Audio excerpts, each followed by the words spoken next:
وزیر اعلیٰ سندھ مراد علی شاہ اور وزیر تعلیم سردار شاہ نے کراچی کے مشہور و معروف نجی اسکول کی 160 سالہ تقریبات میں شرکت کی۔ تقریب سے خطاب کرتے ہوئے وزیر اعلیٰ کا کہنا تھا، یہ انسٹیٹیوٹ 10 شاگردوں سے شروع کر کے رفتہ رفتہ بے شمار ہونہار طالب علموں کو فارغ کر چکا ہے۔ That's my message to you. That's very important. The world is a difficult place, but I tell you, it becomes a very easy place when you see something good in everything that you see, in the hardships that you face, in the difficult times that you have.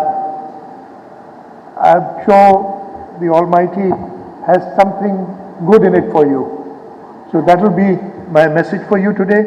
وزیر اعلیٰ سندھ مراد علی شاہ نے school کی 160 سالہ خدمت کی نقاب کشائی کے بعد میڈیا سے غیر رسمی گفتگو کرتے ہوئے کہا، کیا اب پی ٹی آئی مردم شماری پر احتجاج کر رہی ہے؟ جب کراچی کو ان کی حکومت میں کم گنا گیا تب میرا اعتراض کرنے پر پوری پی ٹی آئی میرے خلاف ہو گئی۔ قومی اسمبلی میں درجنوں نشستیں خالی ہیں، وہاں کیوں کسی کو 90 روز میں الیکشن یاد نہیں آیا؟ پی ٹی آئی احتجاج کر رہی ہے مردم شماری پہ۔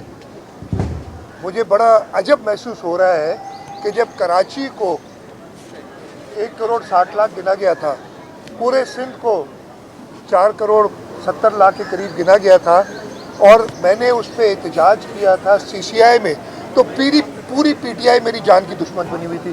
اب وہ احتجاج کر رہی ہے، مجھے بڑا ویسے حیرت ہوئی ہے۔ اس موقع پر وزیر تعلیم سردار شاہ کا کہنا تھا کہ سندھ بھر میں 160 مشینری اسکول کام کر رہے ہیں۔ وزیر اعلیٰ کا کہنا تھا، مردم شماری پر ہمارے تحفظات اب بھی موجود ہیں۔ ہمیں اگر معلوم ہے کہ اکتوبر میں انتخابات ہونے ہیں تو 2 صوبوں میں الیکشن کا فیصلہ موقع کی مناسبت سے درست نہیں تھا۔ کیمرہ مین ثاقب علی کے ساتھ Afzal Khan, C110 news, Karachi. C110 news, خبر کی اصل خبر۔